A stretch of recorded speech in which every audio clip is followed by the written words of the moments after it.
Bismillahirrahmanirrahim. Assalamualaikum warahmatullahi wabarakatuh.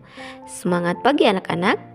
Pada pembelajaran kali ini kita akan membahas mengenai pelestarian hewan dan tumbuhan. Yuk kita simak videonya. Nah anak-anak, ini merupakan contoh hewan langka dan tumbuhan yang sudah langka. Yang pertama ada harimau Sumatera, ada penyu, komodo, dan orangutan. Sedangkan untuk tumbuhan yang sudah langkanya ada Rafflesia arnoldi, ada bunga bangkai, kantong semar, dan damar.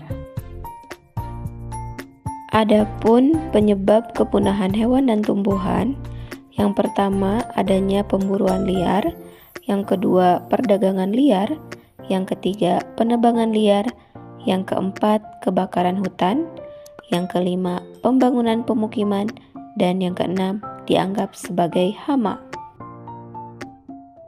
Yang pertama adalah pemburuan liar. Pemburuan liar dapat menyebabkan kelangkaan. Tujuannya untuk hobi misalkan, atau juga bisa untuk barang kerajinan atau obat. Yang kedua, perdagangan liar. Kelangkaan tumbuhan atau hewan bisa berpotensi meningkatkan aktivitas perdagangan untuk mendapatkan keuntungan yang besar.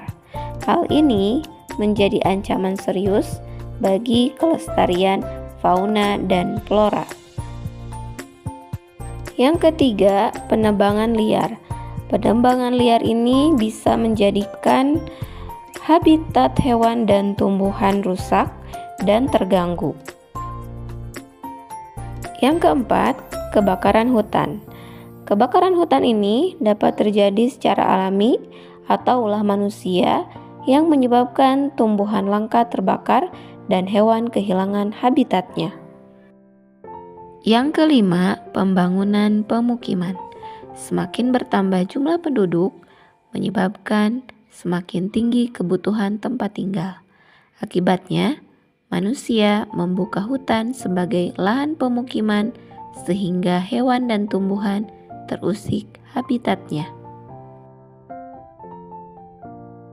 Dan yang keenam, dianggap hama. Seringkali tumbuhan liar dianggap hama dan dibasmi oleh manusia, padahal manusialah yang mengganggu habitat mereka. Adapun usaha pelestarian tumbuhan dan hewan, yang pertama in situ, yang kedua ex situ. Apa itu in situ? In situ merupakan pelestarian hewan dan tumbuhan yang dilakukan pada habitat aslinya. Adapun pelestarian in situ ada di dua kawasan, yaitu Suaka Alam dan kawasan pelestarian alam. Untuk Suaka Alam meliputi Cagar Alam dan Suaka Margasatwa. Cagar Alam Pulau 2 di Jawa Barat melindungi berbagai jenis burung disebut kerajaan burung.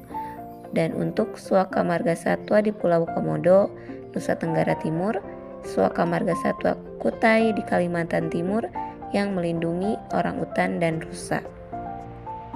Yang kedua, kawasan pelestarian alam meliputi Taman Nasional Gunung Leser di Aceh, melindungi orangutan, gajah, dan harimau.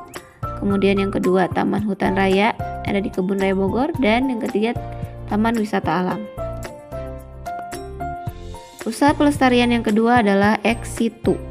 Ex situ merupakan pelestarian hewan dan tumbuhan yang dilakukan di luar habitat aslinya.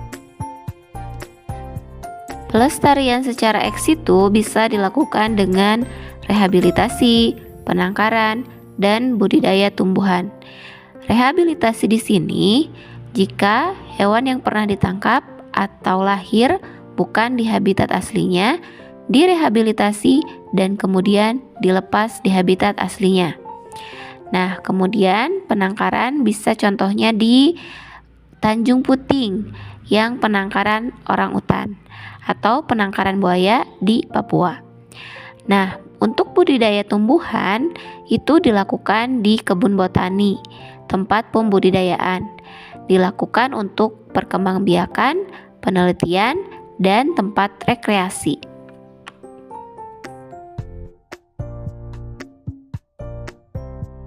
Sekian penjelasan dari Ibu. Terima kasih atas perhatiannya.